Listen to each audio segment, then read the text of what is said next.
A change in the weather is sufficient to create the world and oneself anew. Marcel Proust. Students, इस coat का मतलब बहुत सुंदर है। मौसम बदलता है तो सिर्फ हमारे आसपास का एनवायरनमेंट ही नहीं बदलता, हमारा मूड, हमारी एनर्जी और हमारी डेली लाइफ भी बदल जाती है। जरा सोचिए, सर्दियों की सुबह हो, हल्की हल्की धूप निकली हो, या फिर बारिश के बाद ठंडी हवा चल रही हो, हर मौसम हमें एक अलग फीलिंग देता है।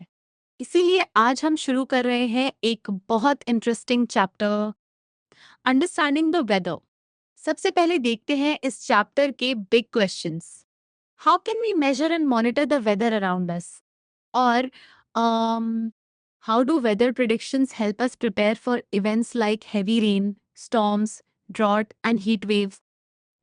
स्टूडेंट्स, आसान भाषा में समझे तो हम मौसम को मेजर कैसे करते हैं और वेदर फोरकास्ट हमें पहले से कैसे बता देता है कि बारिश होगी, स्टॉर्म आएगा या हीट वेव आने वाली है। यही सब हम इस चैप्टर में सीखने वाले हैं। Weather and its elements. अब एक छोटा सा एग्जाम्पल लेते हैं। You wake up one winter morning and shiver. You reach for thick clothes to keep yourself warm. Students, ऐसा तो हम सबके साथ होता है। सर्दियों की सुबह जैसे ही नींद खुलती है, हम तुरंत स्वेटर या जैकेट ढूंढने लगते हैं। अब समर को याद कीजिए। In the summer, you choose clothes that keep you cool and comfortable. गर्मी में हम कॉटन क्लोथ्स पहनते हैं, हल्के रंग के कपड़े पहनते हैं ताकि हमें कम गर्मी लगे। लेकिन स्टूडेंट्स, क्या आपने कभी सोचा कि बिना बाहर देखे भी हमें कैसे पता चल जाता है कि आज ठंड है या गर्मी? क्योंकि हमारा शरीर खुद मौसम को महसूस करता है, यानी हमारा बॉडी वेदर के सिग्नल्स को सेंस करता है। What is weather? अब किताब में लिखा है, weather is a state of the earth's atmosphere at a particular time and place. Students, इसे बिल्कुल आसान भाषा में समझते हैं। किसी भी जगह, किसी भी समय आसमान और हवा की जो कंडीशन होती है उसे वेदर कहते हैं। जैसे आज कोलकाता में बारिश हो रही है, दिल्ली में तेज गर्मी है और शिमला में ठंड पड़ रही है। यानी हर जगह का वेदर अलग अलग हो सकता है और यही वेदर समय के साथ बदलता भी रहता है। What is atmosphere? अब एक नया वर्ड आया, एटमॉस्फेयर। किताब में लिखा है, it is the layer of gases that surround the earth. Students, हमारी अर्थ के चारों तरफ गैसेस की एक मोटी लेयर होती है। इसी लेयर को एटमॉस्फेयर कहते हैं और इन गैसेस को हम एक आसान नाम से जानते हैं, एयर, यानी हवा। अब इसे इमेजिन करना थोड़ा आसान बनाते हैं।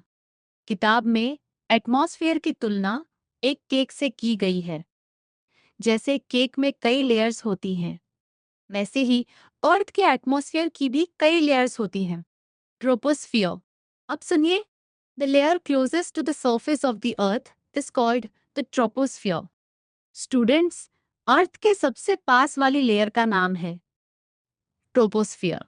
यही सबसे इंपॉर्टेंट लेयर है। क्यों? क्योंकि हम, पेड़ पौधे, जानवर सभी इसी लेयर में रहते हैं और सांस लेते हैं। और सबसे मजेदार बात, लगभग पूरा वेदर भी इसी लेयर में बनता है। यानी clouds, rain, storm, fog, thunder, lightning, ये लगभग सभी वेदर फिनोमिना ट्रोपोस्फियर में ही होते हैं। यह लेयर लगभग 6 से 18 किलोमीटर तक फैली होती है। पोल्स पर यह थोड़ी पतली होती है और ट्रॉपिकल एरियाज में थोड़ी मोटी। बाकी एटमॉस्फेयर की दूसरी लेयर्स के बारे में आप साइंस में विस्तार से पढ़ेंगे। वेदर को डिस्क्राइब कैसे करते हैं? स्टूडेंट्स, हम रोज कितने सारे वर्ड्स इस्तेमाल करते हैं। हॉट, कोल्ड, क्लाउडी, रेनी, विंडी, ह्यूमिड, स्नोई। लेकिन क्या आपने ध्यान दिया, ये सारे वर्ड्स वेदर को डिस्क्राइब करते हैं। यानी वेदर कैसा महसूस हो रहा है उसे बताने के लिए हम ऐसे वर्ड्स का इस्तेमाल करते हैं। Elements of weather. अब जानते हैं वेदर के 5 सबसे इंपॉर्टेंट एलिमेंट्स। पहला है टेम्परेचर, यानी हवा कितनी गर्म है या कितनी ठंडी। दूसरा है प्रेसिपिटेशन।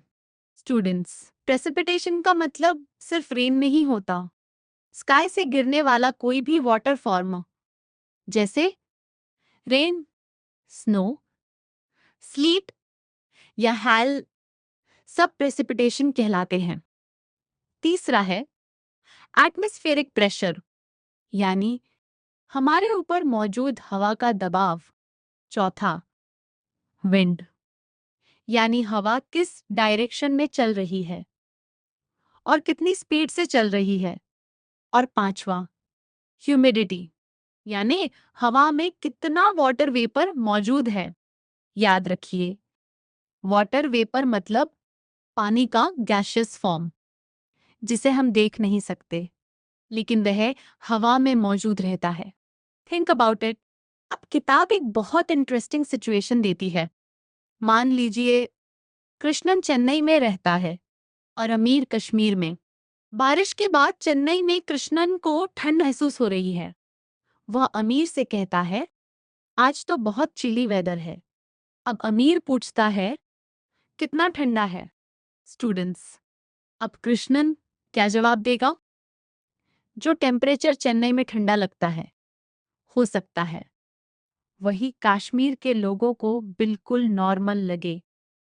यानी सिर्फ बहुत ठंड है बोलने से काम नहीं चलेगा।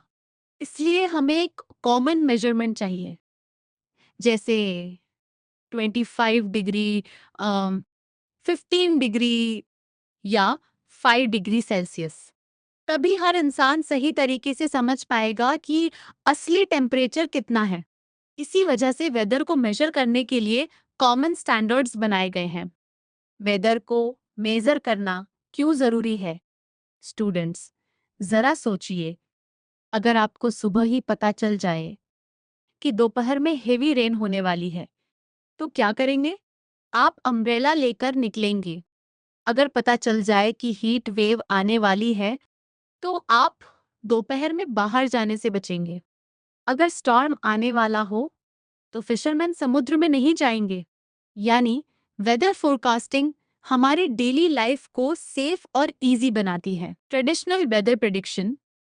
स्टूडेंट्स, आज हमारे पास सैटेलाइट्स, रेडार्स और कंप्यूटर्स हैं, लेकिन क्या पहले के लोगों के पास ये सब था? बिल्कुल नहीं। फिर भी वे मौसम का अनुमान लगा लेते थे। कैसे? नेचर को ऑब्जर्व करके। अगर बर्ड्स नीचे उड़ने लगे, आंट्स अपने एग्स उठाकर दूसरी जगह ले जाने लगे, फ्रॉग्स जोर जोर से टर्राने लगे, या स्क्विरल्स ज्यादा नट्स इकट्ठा करने लगे, तो लोग समझ जाते थे कि मौसम बदलने वाला है। इंडिया के कई विलेजेस में आज भी एल्डर्स ऐसे ट्रेडिशनल साइंस देखकर मॉनसून का अनुमान लगाते हैं। यानी नेचर खुद हमें वेदर के कई इंपॉर्टेंट सिग्नल्स देती है। Modern weather forecasting. लेकिन स्टूडेंट्स, आज वेदर फोरकास्टिंग पहले से कहीं ज्यादा एक्यूरेट हो गई है। किताब में लिखा है, meteorologist try to predict how the weather will behave. Meteorologist यानी वे साइंटिस्ट जो वेदर का स्टडी करते हैं। वे आसमान देखकर गेस नहीं करते, बल्कि special instruments, satellites, weather stations और कंप्यूटर्स की मदद से डेटा कलेक्ट करते हैं। फिर उसी डेटा का एनालिसिस करके बताते हैं कि अगले कुछ घंटों, कुछ दिनों या कई हफ्तों में मौसम कैसा रहेगा। इसी साइंस को कहते हैं मीटियोरोलॉजी, यानी the scientific study of weather and weather forecasting. Weather instruments, temperature. अब चैप्टर में हम वेदर इंस्ट्रूमेंट्स की शुरुआत करते हैं। सबसे पहला इंस्ट्रूमेंट है थर्मोमीटर। स्टूडेंट्स, थर्मामीटर के बारे में आपने क्लास 6 साइंस में भी पढ़ा था, याद है? क्लिनिकल थर्मामीटर डॉट और लैबोरेटरी थर्मामीटर। टेम्परेचर को दो फेमस स्केल्स में मेजर किया जाता है, सेल्सियस और फ़ारेनहाइट। जैसे 15 डिग्री सेल्सियस यानी 59 डिग्री फ़ारेनहाइट। आजकल डिजिटल थर्मोमीटर्स भी काफ़ी यूज़ किए जाते हैं क्योंकि वे ज़्यादा एक्यूरेट होते हैं और ज़्यादा डेटा भी रिकॉर्ड कर सकते हैं। Temperature statistics. स्टूडेंट्स, सिर्फ टेम्परेचर मेजर करना ही काफ़ी नहीं होता, साइंटिस्ट उसका एनालिसिस भी करते हैं। इसके लिए दो इम्पॉर्टेंट टर्म्स याद रखिए। पहला, टेम्परेचर रेंज, यानी एक दिन का highest temperature minus lowest temperature. और दूसरा, मीन डेली टेम्परेचर, यानी दिन के मैक्सिमम और मिनिमम टेम्परेचर को जोड़कर 2 से डिवाइड कर दीजिए। जो आंसर आए वही उस दिन का एवरेज टेम्परेचर कहलाता है। Don't miss out. स्टूडेंट्स, क्या आप जानते हैं इंडिया मीटियोरोलॉजिकल डिपार्टमेंट यानी आईएमडी की स्थापना 1875 में हुई थी। इसका मोटो है दिट्टी द जाते वृत्ति, जिसका अर्थ है from the sun arises rain. पहली बार सुनकर थोड़ा स्ट्रेंज लग सकता है, सूरज से बारिश कैसे हो सकती है? लेकिन स्टूडेंट्स, यही तो नेचर का सबसे इंटरेस्टिंग साइंस है। सूरज की हीट से ही पानी इवापोरेट होकर वाटर वेपर बनता है, फिर क्लाउड्स बनते हैं और आखिर में बारिश होती है। यानी बिना सन के रेन भी संभव नहीं है। और अगले भाग में हम जानेंगे वेदर को मेजर करने वाले दूसरे महत्वपूर्ण इंस्ट्रूमेंट्स के बारे में। स्टूडेंट्स, अब तक हमने वेदर के 5 एलिमेंट्स के बारे में जाना। अब देखते हैं कि इन्हें प्रैक्टिकली कैसे मेजर किया जाता है। Let's explore temperature. स्टूडेंट्स, सबसे पहले इस टेम्परेचर चार्ट को ध्यान से देखिए। अब एक छोटा सा एक्टिविटी करते हैं। बताइए, पूरे वीक में सबसे ज्यादा टेम्परेचर कितना रिकॉर्ड हुआ और सबसे कम टेम्परेचर कितना था? इसके बाद इन दोनों का डिफरेंस निकालिए। इसी डिफरेंस को कहते हैं टेम्परेचर रेंज। ऐसी एक्टिविटीज से हमें डेटा को समझना और एनालाइज करना भी आता है। कृष्णन एंड आमिर, याद है हमने कृष्णन और आमिर की बात की थी। अगर कृष्णन कहे कि चेन्नई का टेम्परेचर 20 डिग्री सेल्सियस है और उसे थोड़ी ठंड लग रही है, तो कश्मीर में रहने वाला आमिर शायद हंसकर बोले, अरे हमारे यहाँ तो 20 डिग्री पर लोग आराम से घूमते हैं। स्टूडेंट्स, यही कारण है कि टेम्परेचर को फीलिंग्स से नहीं बल्कि नंबर्स में बताया जाता है, क्योंकि फीलिंग्स हर इंसान के लिए अलग हो सकती हैं, लेकिन टेम्परेचर सबके लिए एक जैसा होता है। Measuring rainfall. अब अगला वेदर एलिमेंट है प्रेसिपिटेशन, यानी बारिश या आसमान से गिरने वाला पानी। किताब में एक सवाल पूछा गया है, अगर न्यूज में कहा जाए today this area received 30 millimetres of rainfall, तो इसका मतलब क्या है? स्टूडेंट्स, इसका मतलब ये नहीं कि हर जगह 30 मिलीमीटर ऊंचा पानी भर गया। इसका मतलब है अगर बारिश का पानी किसी समतल जगह पर इकट्ठा किया जाए तो उसकी हाइट 30 मिलीमीटर होगी। Rain gauge. अब सवाल है, बारिश को मेजर कैसे किया जाता है? इसके लिए एक इंस्ट्रूमेंट इस्तेमाल होता है जिसका नाम है रेन गेज। जब बारिश होती है तो पानी सबसे पहले एक फनल में गिरता है, फिर वह नीचे लगे एक सिलेंडर में कलेक्ट हो जाता है। सिलेंडर पर एक मेजरिंग स्केल होती है जिससे पता चलता है कि कितना रेन वाटर कलेक्ट हुआ है। मान लीजिए सिलेंडर में पानी 5 मिलीमीटर तक भर गया, तो हम कहेंगे उस एरिया में 5 मिलीमीटर रेनफॉल हुई। इतना सिंपल। एक्टिविटी। स्टूडेंट्स, किताब में एक इंटरेस्टिंग एक्टिविटी भी दी गई है। आप घर या स्कूल में एक सिंपल रेन गेज बना सकते हैं। उसे किसी खुली जगह पर रखिए जहां पेड़ या बिल्डिंग बारिश को न रोके। फिर रोज एक ही समय पर उसमें जमा हुए रेन वाटर को मेजर कीजिए। 1 महीने तक ऑब्जर्वेशंस लिखिए। उसके बाद हर वीक का एवरेज रेनफॉल निकालिए।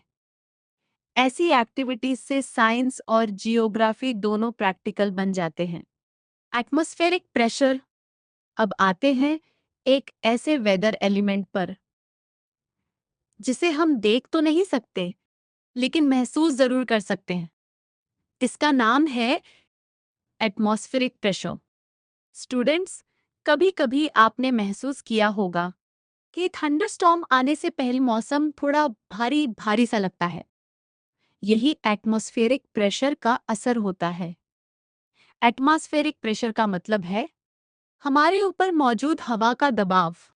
Mountains versus plains. Students, sea level पर एयर प्रेशर ज्यादा होता है, लेकिन जैसे जैसे हम ऊंचे माउंटेन्स पर चढ़ते हैं, हवा पतली होती जाती है और प्रेशर कम होता जाता है। यही कारण है कि ऊंचाई पर ऑक्सीजन भी कम मिलती है। इसलिए कई लोगों को सांस लेने में परेशानी, थकान या चक्कर आने लगते हैं।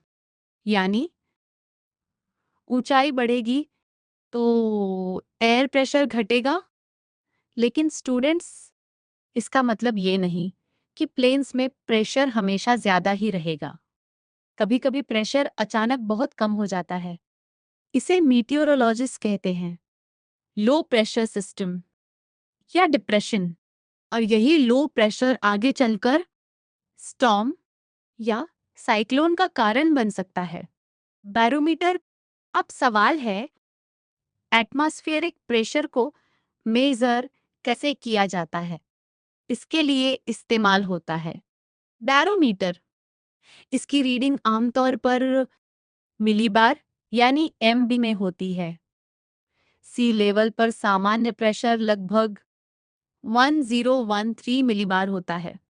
अगर प्रेशर 1000 मिलीबार से नीचे चला जाए तो साइंटिस्ट समझ जाते हैं कि लो प्रेशर सिस्टम बन रहा है, यानी वेदर बदल सकता है। Think about it. स्टूडेंट्स, आपने लद्दाख का नाम तो सुना ही होगा। वहां खारदुंगला जैसी जगहें समुद्र तल से लगभग 5600 मीटर की ऊंचाई पर हैं। वहां एटमॉस्फेरिक प्रेशर सिर्फ लगभग 650 मिलीबार होता है। सोचिए, हमारे आर्मी सोल्जर्स ऐसी मुश्किल जगहों पर रहकर देश की रक्षा करते हैं। इसीलिए जो लोग ऊंचाई वाले एरियाज में जाते हैं, उन्हें धीरे धीरे शरीर को वहां के एनवायरनमेंट के अनुसार एडजस्ट करना पड़ता है। इसे कहते हैं एक्लेमेटाइजेशन। विंड। अब आते हैं अगले वेदर एलिमेंट पर, विंड। किताब में लिखा है wind is the movement of air from areas of high pressure to areas of low pressure. यानी हवा हमेशा हाई प्रेशर से लो प्रेशर की ओर चलती है। विंड के दो इंपॉर्टेंट फैक्टर्स होते हैं। पहला डायरेक्शन और दूसरा स्पीड। स्टूडेंट्स, कभी पेड़ों के बीच हवा में उड़ते हुए देखे हैं? अगर हवा ही न चले तो वे सीड्स नई जगहों तक कैसे पहुंचेंगे? यानी विंड सिर्फ वेदर का हिस्सा नहीं है, बल्कि नेचर में भी बहुत इंपॉर्टेंट रोल निभाती है। Why is wind important? Wind की इंफॉर्मेशन पायलट्स के लिए बहुत जरूरी होती है, सेलर्स के लिए भी। फार्मर्स भी विंड डायरेक्शन देखकर बारिश आने का अनुमान लगाते हैं। और अगर हवा तेज चले तो खेतों की मिट्टी जल्दी सूख जाती है। यानी विंड कई प्रोफेशंस के लिए बेहद इंपॉर्टेंट है। विंडवेन। अब सवाल है, विंड की डायरेक्शन कैसे पता चलती है? इसके लिए इस्तेमाल होता है विंड वेन। इसमें एक पॉइंटर और एक टेल होती है। जैसे ही हवा चलती है, टेल हवा से धक्का खाती है और पॉइंटर विंड की डायरेक्शन दिखाने लगता है। एयरपोर्ट में आपने कपड़े जैसी लंबी ट्यूब देखी होगी, उसे कहते हैं विंड सॉक। यह पायलट्स को बताता है कि टेक ऑफ और लैंडिंग के समय हवा किस दिशा में चल रही है। एनीमोमीटर। अब विंड की स्पीड कैसे मेजर करेंगे? इसके लिए इस्तेमाल होता है एनीमोमीटर। इसमें 3 या 4 छोटे कप्स लगे होते हैं। जितनी तेज हवा चलेगी, ये कप्स उतनी तेज घूमेंगे। नीचे लगा मीटर उनकी रोटेशन को काउंट करता है और बताता है कि विंड स्पीड कितनी है। आमतौर पर किलोमीटर्स पर आवर यानी किलोमीटर बाय एच में। ह्यूमिडिटी। अब आते हैं वेदर के आखिरी एलिमेंट पर, ह्यूमिडिटी। ह्यूमिडिटी का मतलब है हवा में मौजूद वाटर वेपर की मात्रा। स्टूडेंट्स, एक आसान सवाल, आपके हिसाब से ह्यूमिडिटी कहाँ ज्यादा होगी, कोच्चि में या जयपुर में? ज्यादातर लोग कहेंगे कोच्चि, क्योंकि वह सी के पास है। और बिल्कुल सही, समुद्र के पास हवा में वाटर वेपर ज्यादा होता है, इसलिए वहां ह्यूमिडिटी भी ज्यादा होती है। Let's remember. अब एक इम्पॉर्टेंट साइंस कॉन्सेप्ट याद करते हैं। जब पानी इवापोरेट होता है तो कूलिंग इफेक्ट पैदा करता है, लेकिन अगर हवा में पहले से ही बहुत ज्यादा वाटर वेपर हो तो एवापोरेशन धीरे धीरे होता है। इसीलिए बारिश वाले दिनों में गीले कपड़े देर से सूखते हैं। ह्यूमिडिटी को रिलेटिव ह्यूमिडिटी के रूप में मेजर किया जाता है। अगर हवा बिल्कुल ड्राई हो तो ह्यूमिडिटी 0% मानी जाएगी, और अगर हवा पूरी तरह वाटर वेपर से भर जाए तो ह्यूमिडिटी 100% होगी। लेकिन प्रैक्टिकल लाइफ में ड्राई वेदर आमतौर पर 20% से 40% के बीच होता है और ह्यूमिड वेदर लगभग 60% से 80% तक। Think about it. अब एक आसान सवाल, अगर दिल्ली की ह्यूमिडिटी 52% हो और कोच्चि की 84%, तो गीले कपड़े कहाँ जल्दी सूखेंगे? बिल्कुल, दिल्ली में। और पसीना कहाँ ज्यादा आएगा? कोच्चि में, क्योंकि वहां ह्यूमिडिटी ज्यादा है और स्वेट जल्दी इवेपोरेट नहीं होता। हाइग्रोमीटर अब ह्यूमिडिटी को मेजर करने वाला इंस्ट्रूमेंट है। हाइग्रोमीटर, इसके कई अलग अलग टाइप्स होते हैं। फूड इंडस्ट्रीज में, म्यूजियम्स में और कई फैक्ट्रीज में ह्यूमिडिटी को लगातार मॉनिटर किया जाता है, क्योंकि बहुत ज्यादा मॉइस्चर फूड और पुराने हिस्टोरिकल ऑब्जेक्ट्स दोनों को नुकसान पहुंचा सकती है। अगले भाग में हम जानेंगे वेदर स्टेशंस कैसे काम करते हैं, ऑटोमेटेड वेदर स्टेशन क्या होता है, और मीटियोरोलॉजिस्ट आखिर इतने एक्यूरेट वेदर फोरकास्ट कैसे करते हैं। स्टूडेंट्स, आगे बढ़ने से पहले अब तक जो कुछ हमने सीखा है उसे एक बार जल्दी से रिवाइज कर लेते हैं। याद रखिए, टेम्परेचर, ह्यूमिडिटी, प्रेसिपिटेशन, विंड और एटमॉस्फेरिक प्रेशर, ये पांचों मिलकर किसी भी जगह का वेदर तय करते हैं। इन सभी एलिमेंट्स को मेजर करने के लिए अलग अलग इंस्ट्रूमेंट्स का इस्तेमाल किया जाता है, और इन्हीं इंस्ट्रूमेंट से मिलने वाले डेटा की मदद से साइंटिस्ट वेदर को मॉनिटर भी करते हैं और उसका फोरकास्ट भी तैयार करते हैं। लेकिन स्टूडेंट्स, हर समय सभी वेदर एलिमेंट्स बराबर इंपॉर्टेंट नहीं होते। सिचुएशन के हिसाब से किसी एक एलिमेंट का इंपॉर्टेंस बढ़ जाता है। जैसे अगर जुलाई का महीना हो तो सबसे ज्यादा ध्यान रेनफॉल पर दिया जाता है। अगर मई या दिसंबर हो तो टेम्परेचर सबसे इम्पोर्टेंट बन जाता है। अगर कहीं साइक्लोन आने वाला हो तो मीटियोरोलॉजिस्ट सबसे पहले एटमॉस्फेरिक प्रेशर को लगातार मॉनिटर करते हैं। और अगर नॉर्थ इंडिया में गर्मियों की लू चल रही हो या कहीं फॉरेस्ट फायर फैल रही हो तो सबसे ज्यादा ध्यान विंड पर दिया जाता है। यानी हर सिचुएशन में अलग अलग वेदर एलिमेंट ज्यादा इंपॉर्टेंट हो सकता है। स्टूडेंट्स, एक और इम्पॉर्टेंट बात, वेदर और क्लाइमेट दोनों एक जैसे नहीं होते। इन दोनों के बीच क्या डिफरेंस है? यह हम अगले चैप्टर में विस्तार से समझेंगे। Quick revision. अब एक छोटा सा रिवीजन करते हैं। बताइए, थर्मामीटर किसे मेजर करता है? बिल्कुल सही, टेम्परेचर। रेन गेज, रेनफॉल या precipitation. Barometer, atmospheric pressure. Anemometer, wind speed. और हाइग्रोमीटर, ह्यूमिडिटी। अगर ये 5 इंस्ट्रूमेंट्स आपको याद हैं, तो समझिए इस चैप्टर का सबसे इंपॉर्टेंट कॉन्सेप्ट आपको अच्छी तरह समझ आ गया है। Activity Jyotsna strip. अब एक प्रैक्टिकल सिचुएशन देखते हैं। मान लीजिए ज्योत्सना को जून महीने में मुंबई स्कूल ट्रिप पर जाना है। वेदर फोरकास्ट बता रहा है 29 डिग्री सेल्सियस टेम्परेचर और 84% ह्यूमिडिटी। स्टूडेंट्स, आप उसे क्या एडवाइस देंगे? बिल्कुल, उसे हल्के कॉटन क्लोथ्स ले जाने चाहिए।